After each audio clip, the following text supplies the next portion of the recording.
का हे नव्ह का पैसे खिशात घालायचं, त्याला घरं भरतोय, खायला खातोय, चैनीत आहे, त्याला गाडी देते, त्याला पैसे देते, त्याला पाहिजे ट्रॅक्टर ते सगळं करते. इथं हे बाजार आहे, हे तर मुतारे आहे खानापुरात. हा कुठे आहे खासदार आले तर मुतायला कुठं जागा आहे?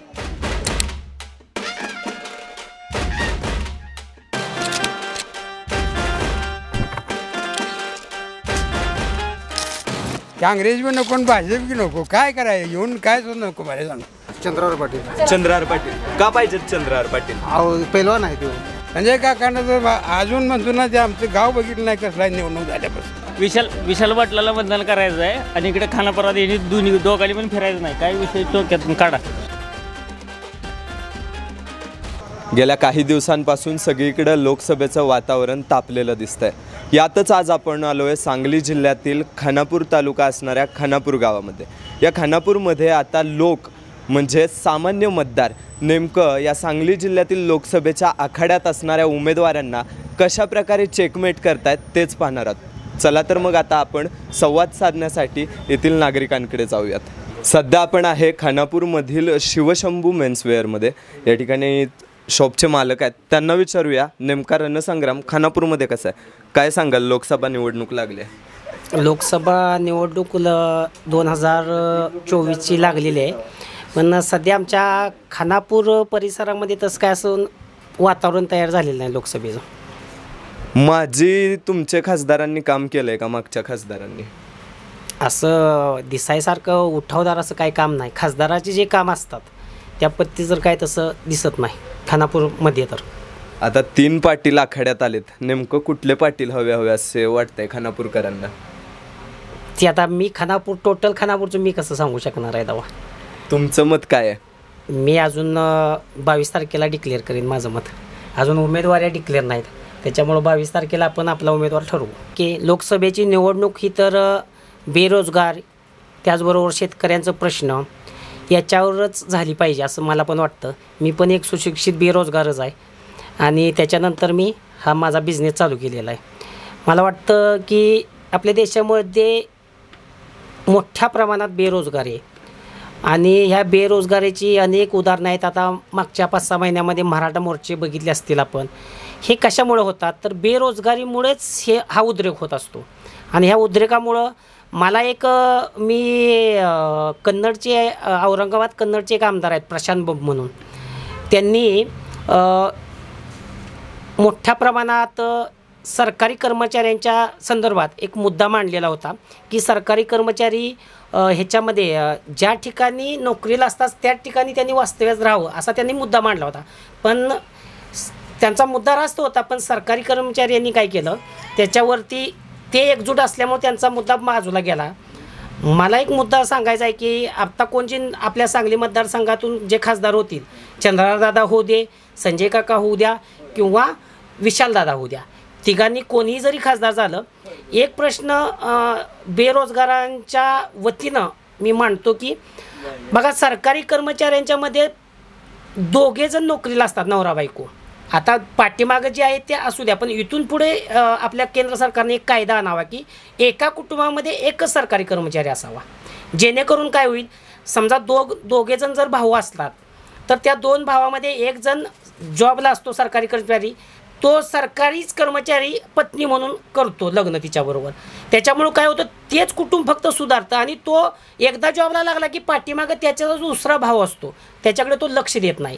त्याच्यामुळे केंद्र सरकारनं हा ज्वलंत कायदा जर केला तर हे आरक्षण हे आता जे मोर्चे चालला त्याची गरज लागणार नाही असं मला वाटतं. कारण काय होईल की एकच व्यक्ती फक्त त्याचा उपभोग घेतोय, त्याच्या एकच कुटुंब त्या नोकरीचा उपभोग घेतोय, त्याच्याऐवजी दुसरे बरेच जे बेरोजगार जे तरुण आहेत किंवा तरुणी आहेत यांना मोठ्या प्रमाणामध्ये नोकऱ्या चांगल्या पद्धतीने अवेलेबल होतील, त्याचं विकेंद्रीकरण होईल नोकरीचं असं मला वाटतं. नोकरी संदर्भात गेल्या तुमच्या माजी खासदारांनी काही काम केलं का? आता त्यांचा तो अखत्यारीतला तो विषय येतच नाही नोकरी संदर्भात, त्यामुळे त्याच्याबद्दल बोलणं हे योग्य. मग तुम्ही आत्ता म्हणला की बेरोजगारी गेली पाहिजे, नवीन खासदारांना एवढं आमचं मागणं असेल, मग त्यांच्याकडून काय झालं? मला जो वैयक्तिक माझं मत वाटतं की एका घरामध्ये 2 जे सर्व्हिसला असतात जॉबला असतात त्या संदर्भातून हा मी मुद्दा मांडला की त्यांनी तो मांडावा असं मला वाटतं. या ठिकाणी काही ग्राहकसुद्धा आहेत, त्यांना विचारूया आपण नेमकं काय वाटतंय रणसंग्राम सुरू झाला आहे लोकसभेचा. आत्ता जे लोकसभा चालू झाल्या अर्ज भरायची तयारी चालू आहे. अजून अर्ज माघारी घेतला नाही जोपर्यंत स्पष्ट होत नाही चित्र की बाबांनो तिरंगी की दुरंगी, त्यानंतर लोकांची प्रतिक्रिया तयार होईल. आणि अजून तसं काय ह्या दुष्काळी पट्टा असल्यासारखं उन्हाची तीव्रता आहे, लोकांच्या यात्रा चालू आहे, त्यात लोक त्याच्यात मग्न आहेत. ती लोकसभेकडे अजून वळालेत असं काहीतरी चित्र दिसत नाही. 22 तारखेनंतर ते चित्र स्पष्ट होईल. यांची पण प्रतिक्रिया जाणून घेतली. काय सांगाल तुम्हाला काय वाटतं, काय यंदाचा कौल कसा असेल? यावेळेस भाजपच्या बरोबर जाणार संजय काका पाटील. संजय काकांबरोबर. या ठिकाणी युवक पण आहेत, युवकांना विचारूया तुम्हाला काय वाटतंय काय होईल यंदा? आम्ही सध्या तर भाजप संघात जाणार आहे. भाजप. काका तुम्ही काय सांगाल? तुम्हाला अनुभव असेल याच्या आधीचा पण आणि चालू पण. आत्ताचं जे राजकारण चालू आहे संबंधित जिल्हा असेल किंवा राज्यामध्ये असेल त्याबाबत आणि ही लोकसभा इलेक्शन याबाबत काय सांगाल? परिस्थिती अशी आहे की सध्याची जर परिस्थिती बघितली, NDA असू दे किंवा इंडिया असू देत, नेतेच संभ्रमावस्थेत आहेत की जे अर्ज भरतायत, जे त्याचे प्रमुख आहेत किंवा पक्षप्रमुख आहेत, हेच संभ्रमावस्थेत आहेत की आपण कोणाशी कसं लढायचं. मग आता परिस्थिती अशी आहे की नेत्यांनाच अजून जुळना की मग माझा निवडण्यासाठी अजून कोणाला घ्यायला लागतं आहे का, म्हणजे जे नेते मंडळी आहेत जे प्लॅनिंग करतात पक्षाचं तेच संभ्रमावस्थेत. उदाहरणार्थ आमच्या सांगलीचं जर उदाहरण घ्यायचं झालं, महायुती तर केलेली आहे, परंतु शिवसेनेनं उबाटा गटानं तर 1 महिन्यापूर्वीच आपला उमेदवार जाहीर केला. पण इथं सांगलीचा जर प्रॉपर विचार केला तर जय घराणं, ज्याला आपण म्हणजे वसंतदादा घराणं म्हणतो, त्या घराण्याशी पाईक असणार आमचा जिल्हा, यांना अजिबात विचारात न घेता उबाटा गटानं ती उमेदवारी जाहीर केली. आता तो उमेदवार कसा, त्याची पात्रता कशी याच्यामध्ये मला नाही शिरायचं. पण माझ्या सांगण्याचा उद्देश आहे की अजून नेत्यांची संभ्रमावस्था अजून दूर झालेली नाही. त्यामुळं जनता त्याच्यापेक्षा डबल संभ्रमावस्थेत आहे. आणि यांनी सांगितल्याप्रमाणे की जोपर्यंत रणसंग्राम फिक्स होत नाही, एकास एक लढत किंवा तिरंगी लढत किंवा अजून काही जोपर्यंत होत नाही तोपर्यंत लोकांच्या मनातलं कळणं आम्हाला इतकं सोपं आहे असं मला वैयक्तिक वाटत नाही. आणि बाकीचा जर विचार केला तर देशाच्या बाबतीत झालं तर नरेंद्र मोदींना अजून एक 5 वर्ष द्यावीत या मताशी म्हणजे मी सहमत आहे. सांगली जिल्ह्यातील 2 दिग्गज नेते अजूनसुद्धा पडद्यामागे आहेत, एक राष्ट्रवादीचे एक काँग्रेसचे, त्याबद्दल काय सांगाल? तेच मी थोडक्यात सांगितलं की नेतेच संभ्रमावस्थेत आहेत. कोण कुणाची जिरवतो याच्यामध्ये आम्हाला नाही शिरायचं. पण ती संभ्रमावस्था जोपर्यंत दूर होत नाही, म्हणजे अगदी म्हणजे NDAचंच आहे असं नाही, ते NDAमध्ये सुद्धा तेच आहे. म्हणजे उदाहरणार्थ कोणाची नावं नाहीत घ्यायची, म्हणजे गेल्या वेळेला एकमेकाच्या विरोधात लढलेत त्यांनीच आता जाहीर केले की मी तुम्हाला निवडून आणतो. म्हणजे ही जी संभ्रमावस्था नेत्यांची आहे, मग नेत्यांच्या पाठीमागे असणारे जे त्यांचे खंदे समर्थक असतील, 1 नंबर 2 नंबर 3 नंबर कार्यकर्ते ज्यांना आपण म्हणतो, त्या कार्यकर्त्यांची संभ्रमावस्था अशी आहे की तो नेत्याला आता सांगायला लागला बस झालं माझं मी बघतो. त्यामुळे तुम्हाला या मतदारसंघाचा अंदाज येणं आम्हाला वाटतं तितकं सोपं नाही असं माझं वैयक्तिक मत आहे. आजोबांजवळ आलो आपण खानापूरमध्ये. काय वाटतंय, कसं चालू आहे राजकारण? चालू आहे की काय राजकारण ऐकाय मिळतंय, मोबाईलवर येते, कोणाच्या कशा काय येते. आम्ही आपली साधी माणसं आहे. खासदार कसा पाहिजे तुम्हाला आत्ताचा? आताचा खासदार चांगला आहे की आता जे काय पेन्शन देतोय काय देतोय असं बरं आहे. मग आता खासदारकीला कोण कोण उभं राहिलंय? आता काही एवढी कल्पना नाही मला. शाळा नाही काही नाही, आपल्याला अडाणी मतातला माणूस आहे, अंगठा द्यायचं नुसतं कळतं, ती बी कळत नाही. चला अजून काही लोक आहेत तिथं, त्यांना विचारूया. मामा तुम्हाला काय वाटतंय, निवडणुका लागल्यात, काय सांगाल? निवडणूक आता काय लागू दे, काय करायचं, आम्ही दोघं झरपडतोय, असं अन्न नाही पाणी नाही काय नाही, काय करायचं? अहो माझं आता 75 वर्ष होऊन गेले, शासनानं 5 पैशाची मला मदत दिली नाही कुठलेच होऊन सगळ्या पक्षाच्या. आणि काय सांगू तुम्हाला, 75 वर्ष होऊन गेले तर लेखी मी जाऊ तुम्हाला कागद कुठलाही दाखवा शासनानं मला 5 पैशाची मदत. 75 सांगतो, पेन्शन सुद्धा चालू केली नाही, ती नाही जळू दे पेन्शन मला. फक्त जमीन नाही, जागा नाही, अजून सांगू रोजंदारी करून खातोय मी. आता तुम्हाला काय सांगू मी? आत्ताचं राजकारण कसं चालू? आजचं राजकारण हे नव्हतं का, पैसे खिशात घालायचं, त्याला घरं भरतोय, खायला खातोय, चैनीत आहे, त्याला गाडी देते, त्याला पैसे देते, त्याला पाहिजे ट्रॅक्टर देते, सगळं करते. काय आहे तेव्हा? मग आता मत नेमकं कुणाला द्यायचं? आम्ही ठरवतोय कुणाला द्यायचं न द्यायची, ते शेवटी ठरवूनच घे. जेव्हा आता जहाजपर्यंत येतोय त्यालाच देणार, पण त्याचा विचार करायला लागणार आहे आता आम्हाला.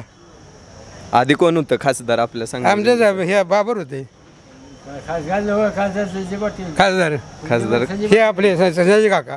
संजय काकांना तर अजून म्हणतो ना ते आमचं गाव बघितलं नाही कसला निवडणूक झाल्यापासून. म्हणजे काका गावात आलेच नाहीत कधी? अजिबात नाही सांगतो ते ह्या गावात नाही परगावचं आम्ही हे तर वाड्या आहेत. पण मला तो व्यक्ती फक्त निवडणुकीच्या अगोदर कुठंतरी ह्या तालुक्यात आपल्या मिटिंगला गेलेलं तेवढ्या माणसाच्या नादाने तेच बघितलं तेवढं एवढेपर्यंत. आता काँग्रेस पाहिजे का भाजप पाहिजे? काँग्रेस बी नको आणि भाजप बी नको. काय करायचं येऊन काय सुद्धा नको मला सांग. मग नवीन खासदार कोण पाहिजे का आपल्याला? आता खासदार ही बदली व्हायला पाहिजे, समीकरण व्हायलाच पाहिजे देशात. आणि पाहिजे म्हणजे दुकान पार्टीशिवाय राजकारण चाललं नाही. 50 पार्टीचा काय उपयोग आहे? खाणारा खातोय, मरणारा मरतोय, कष्ट करणारा करतोय, काय घालत दिवसभर काय काय रोजंदारी जागेवर मिळेल तर ते चौकशी कोण करत नाहीत आता सध्या. मग काय करायचं त्याला? फक्त 2च पार्ट्या पाहिजे देशात तरच देश चांगला चालेल. 50 पार्ट्याचं काय काम आहे तुम्ही सांगा? ज्याच्या पार्टीनं त्याचं 2 जण घेऊन पळते, त्याच्या भाग 5 जण घेऊन पळते, एक जाते पुढं. पूर्वी ज्याप्रमाणे काँग्रेस होतं त्याप्रमाणे पण 2 पक्ष होते त्यावर. भले वाईट असो किंवा चांगला असो, वाईट म्हणून त्यांनी. आपण आलो आता खानापूरच्या बाजारपेठेत. तर सामान्य नागरिक आहेत या ठिकाणी, त्यांना विचारूयात त्यांना काय वाटतंय लोकसभेबाबत. काय सांगाल? लोकसभा रणसंग्राम सुरू झाले.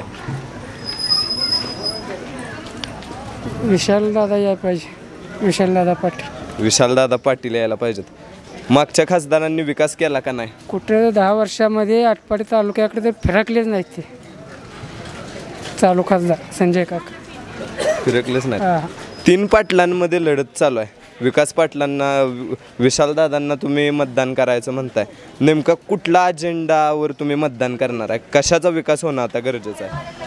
विकास काय आता रस्त्याचा तर झालेला आहे, पाणी पण आलेलं आहे. आता काय गैरगरीब लोकांनी काय योजना आहे त्याचा लाभ मिळाला पाहिजे एवढंच. या ठिकाणी आजोबा पण आहेत. काय सांगाल आजोबा? लोकसभा इलेक्शन लागले, काय सांगाल? काय वाटते कोण पाहिजे खासदार आपला?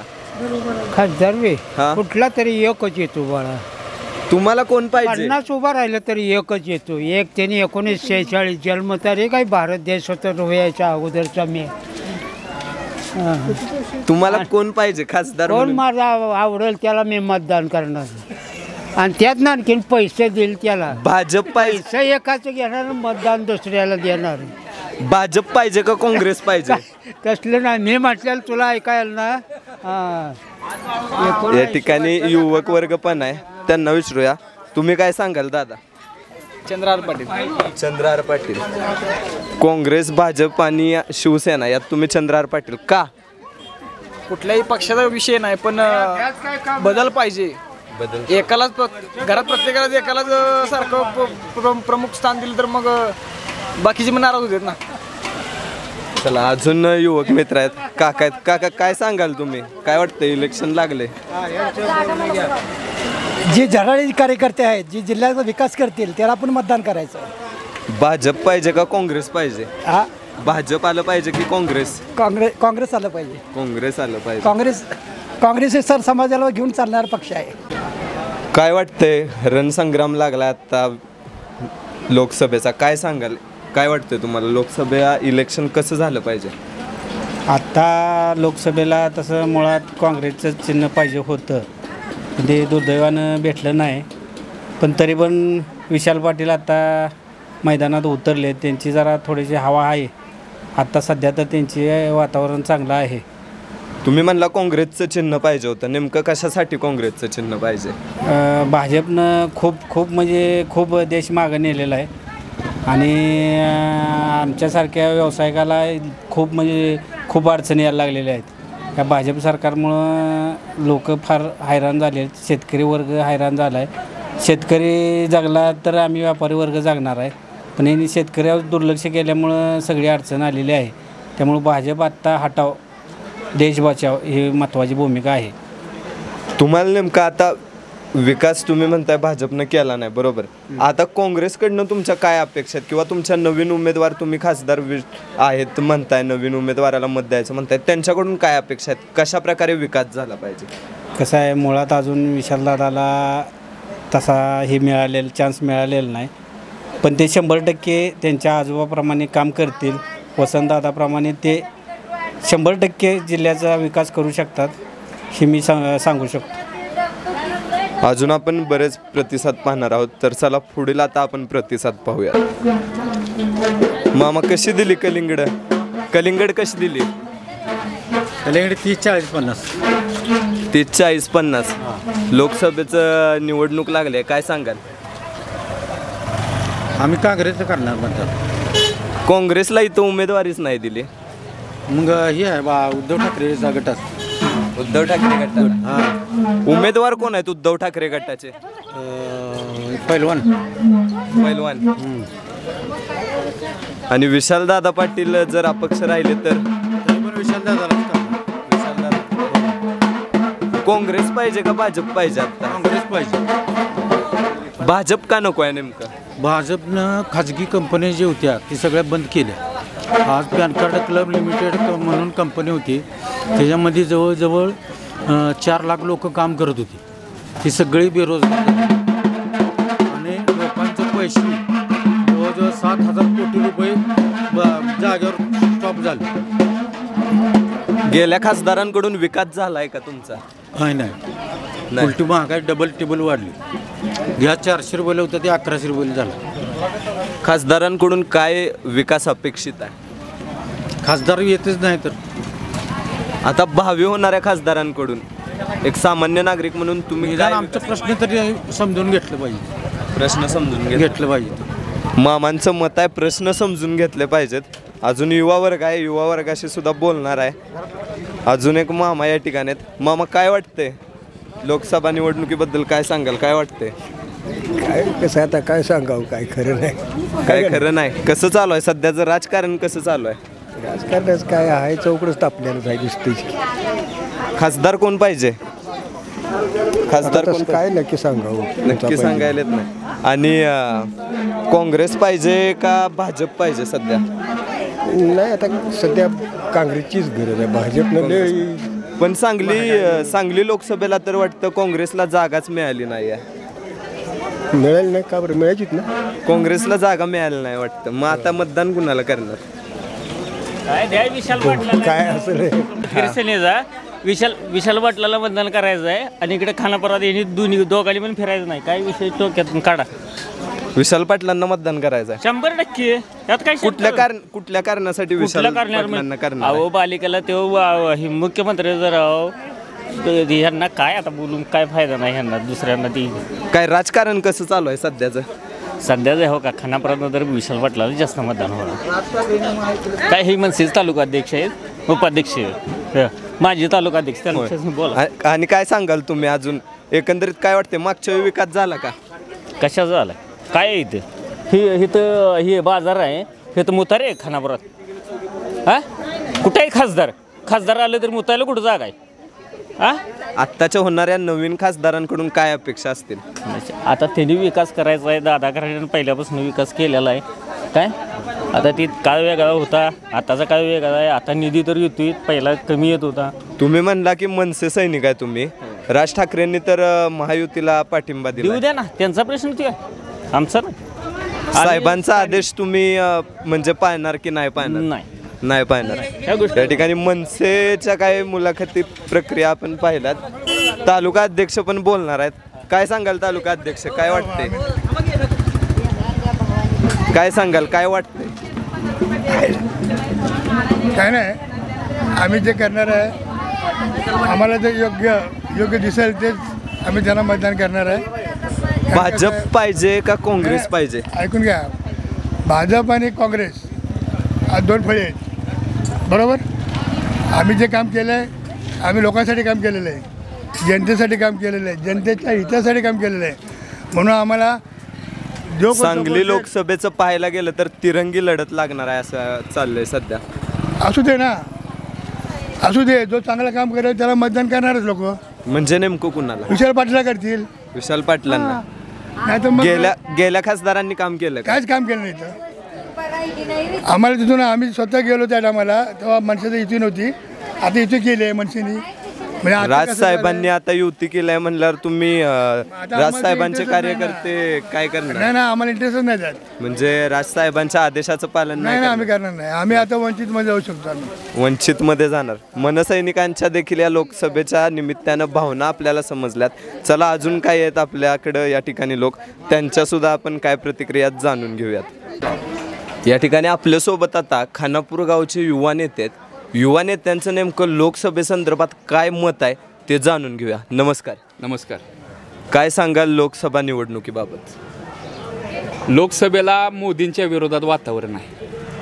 भाजपनं भ्रष्टाचारी नेत्यांच्यावर आरोप केले, त्यांना जेलमध्ये टाकण्याची भीती घातली आणि स्वतःच्या बरोबर घेऊन मंत्रिपदं दिल्यामुळं लोक नाराज आहेत. मोदी की राहुल गांधी?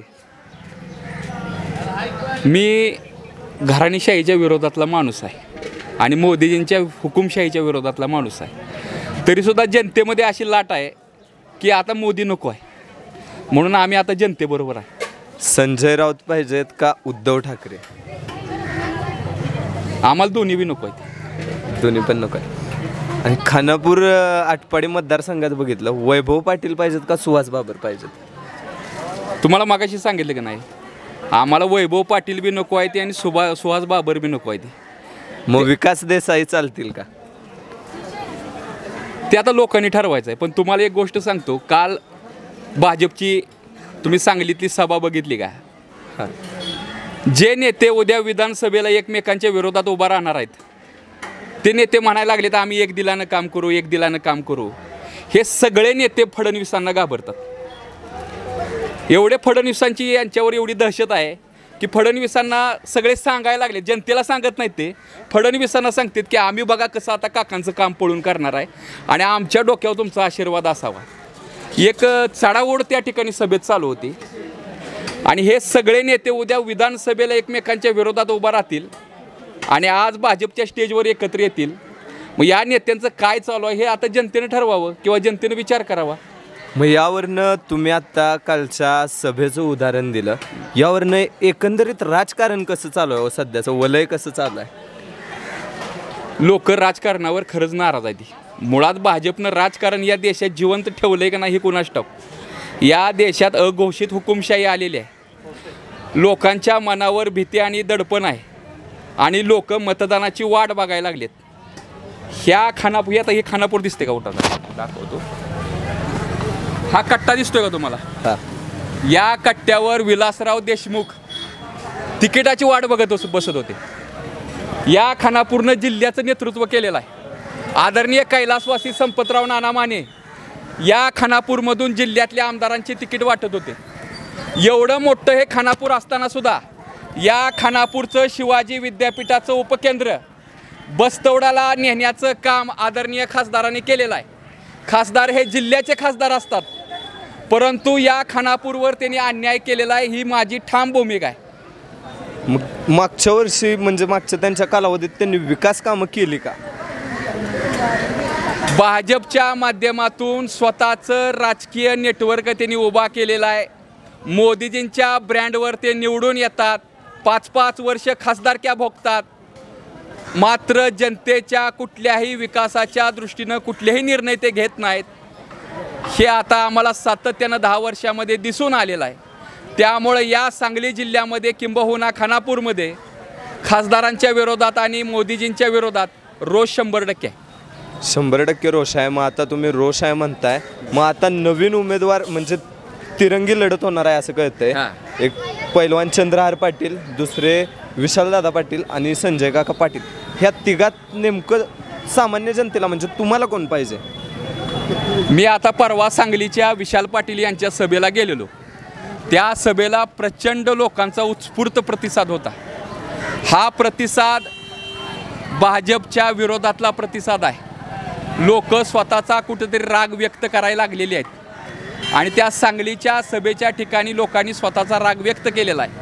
सांगलीमध्ये विशालदादा पाटील यांचं वातावरण आहे. लोक म्हणतात घराणेशाहीला विरोध.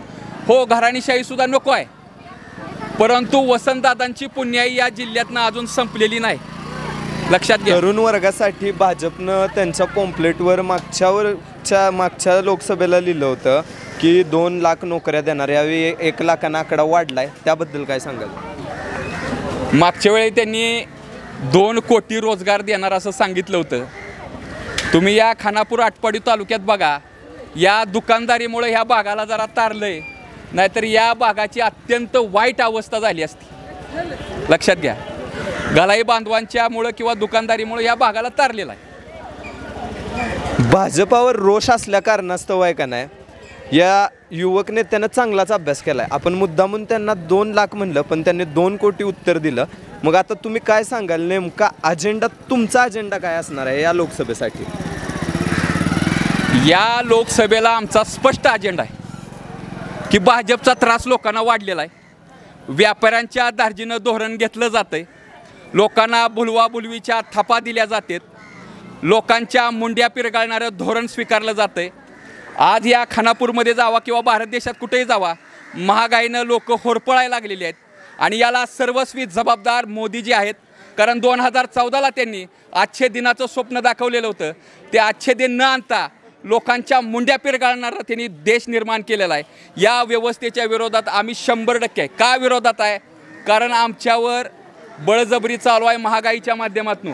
आम्ही कष्टानं मिळवलेला पैसा अंबानी अदानीच्या खिशात घालण्याची व्यवस्था इथं. प्रश्न विचारायचा तुम्हाला, शिवाजी विद्यापीठासाठी तुम्ही उपोषण केलं होतं मध्यंतरी, त्यावेळी संजय काका, वैभव दादा यांच्या उपस्थितीत तुम्ही ते उपोषण माघार घेतली होती. मग तेव्हा नेमकं माघार घेण्याचं कारण काय होतं? काय सांगितलं होतं? खासदार असताना उपोषण तुम्ही केलं होतं की खानापूरमध्ये विद्यापीठाचं उपकेंद्र व्हावं, तेव्हा तुम्ही त्यांच्या सांगण्याच्या कारणास्तव तुम्ही उपोषण मागे घेतलं, ते नेमकं काय होतं? मी म्हणत नाही त्यांच्या सांगण्यावरून उपोषण माघारी घेतो. मला अनेक लोकांनी विनंती केली खानापुरातल्या की विकास उपोषण माघारी घे, तुला सुद्धा बायका पोरं आहे ती. मी एक जबाबदार माणूस आहे, माझ्या जीवावर माझे बायका पोरं जगत असतात. लोकांनी मला विनंती केली उपोषण विकास माघारी घे, तरीसुद्धा या खानापूरमध्ये काहीतरी व्हावं, खानापूरचा बदल व्हावा म्हणून मी एक तळमळीनं काम करणारा माणूस आहे. म्हणून मी 4 दिवस त्या ठिकाणी उपोषणाला बसलो होतो. त्याच्यानंतर शिवाजी विद्यापीठाच्या उपकेंद्राच्या सुद्धा उपोषणाला मी बसलेलो. त्या उपोषणाला एकाही पुढाऱ्यानं तिथं दिलेलं नाही. का? विकास देसाई मोठा होईल, गोरगरिबाचं पोरगं मोठं होईल म्हणून पुढाऱ्यांच्या पोटात दुखतंय. ही व्यवस्था गोरगरिबांची व्यवस्था नाही, राजकीय घराणीशाही आणि मक्तेदारी निर्माण केलेल्या लोकांची ही व्यवस्था आहे. सांगली जिल्ह्यात सध्या बघायला गेलं तर सांगली जिल्ह्यातील 2 मोठे दिग्गज नेते आहेत, ते पडद्यामागे आहेत. एक काँग्रेसचे नेते आहेत आणि एक राष्ट्रवादीचे. त्यांच्याबद्दल काय सांगाल? ह्या प्रश्नावर मला एक गोष्ट सांगायची आहे की या 2 नेत्यांची लढाई काँग्रेस जिल्ह्यावर मक्तेदारी निर्माण करण्याची लढाई आहे. लक्षात घ्या, या दोन्ही नेत्यांना सांगली जिल्ह्यावर माझी कमांड का तुझी कमांड ह्याच्यात ह्यांचं भांडण चालू आहे. आणि ह्या दोघांचं एकच धोरण आहे की विशाल पाटील जर खासदार झाले, लक्षात घ्या, विशाल पाटील जर खासदार झाले तर ह्यांची जी लोकांच्या मनातली प्रतिमा आहे ती प्रतिमा डाऊन होणार आहे. आखाड्यातले पैलवान लोकसभेच्या आखाड्यात आलेत, त्यांच्याबद्दल काय सांगाल? चंद्रहार पाटील हे माझ्या उपोषणाला पाठिंबा द्यायला आलेले होते. ते म्हणतात मी शेतकऱ्याचा मुलगा आहे. होय, त्यांनी राजकारणात यावं, त्यांनी पैलवानकी केलेली आहे, त्यांचं आयुष्य संघर्षानं भरलेलं आहे. तरीसुद्धा आता तुल्यबळ लढत दोघांच्यात आहे, विशाल पाटील आणि संजय काका पाटील. त्यामध्ये आम्ही 2014ला संजय काकांना मतदान केलं, पण 10 वर्षामध्ये त्यांनी सामान्य लोकांचं कुठलंही काम केलेलं नाही. त्यामुळं आम्ही आज विशाल पाटील यांच्याबरोबर आहे. एक तरुण म्हणून तुमची काय खंत आहे? आत्ताच चाललेलं एकदम ढवळाढवळीचं हे सर्व काही राजकारण आहे, यामध्ये एक तरुण म्हणून तुमची काय खंत आहे? मी स्पष्ट बोलणारा माणूस आहे. मी पुढाऱ्यांच्या पुढं लाचार व्हायला मला आवडत नाही, त्यामुळे मी सडेतोड बोलतो. या सांगली जिल्ह्यातल्या सर्वसामान्य माणसांना किंवा देशातल्या ही राजकीय व्यवस्था गुलाम बनवत आहे. आणि या गुलामीच्या आणि लाचारीच्या व्यवस्थेच्या विरोधात आम्ही 100%. धर्माधर्मामध्ये भांडणं लावून लोकांना डुकी फोडायला लावणार आहे का तुम्ही? ही व्यवस्था आम्हाला मान्य नाही. हा देश तुम्ही म्हणताय ना कुछ भी हो देश बचना चाहिए, आम्हाला आता हा देश तुमच्यापासून वाचवायचा आहे. ही राजकारण्यांच्या विरोधातली सर्वसामान्य माणसांची लढाई आहे. आणि तुमच्या ह्या धर्मांधतेच्या राजकारणामध्ये आमच्यासारख्या तरुणांना हा देश वाचवायचा आहे. आणि देश कुठेतरी आहे, देशाची वाट लागलेली आहे, ही आमची खंत आहे. आता तुम्ही ज्यांना पाठिंबा देणार असाल किंवा मतदान करणार असाल त्यांच्याकडून नेमकं काय अपेक्षित काय आहे काम? मी आता विशालदादा पाटील यांना पाठिंबा देणार आहे किंवा दिला आहे.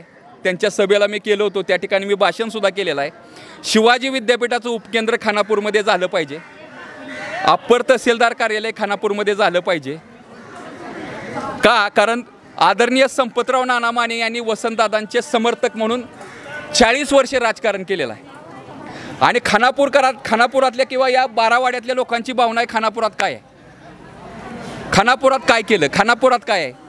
वसंतदादांनी आदरणीय संपतराव नाना माने यांच्यावर प्रेम केलं, त्या पद्धतीनं विशाल पाटील यांनी खानापूरवर प्रेम करावं ही माझी त्यांच्याकडून अपेक्षा आहे. या ठिकाणी आपण एका युवा नेत्याच्या भावना या ठिकाणी जाणून घेतल्या आणि नेमकं काय या ठिकाणी वातावरण झाले ते पाहिलं. मामा येऊन थांबलेत, मामांना विचारा काय वाटतंय. मामा, नाही बोलायचं. बरं, आपलं खासदार कोण आहे आधीचा? मामांना बोलायचं नाही आहे. तर चला, एकंदरीत आजचा आपला एपिसोड तुम्हाला कसा वाटला ते आपल्या TLN मराठीच्या कमेंट बॉक्समध्ये नक्कीच कळवा.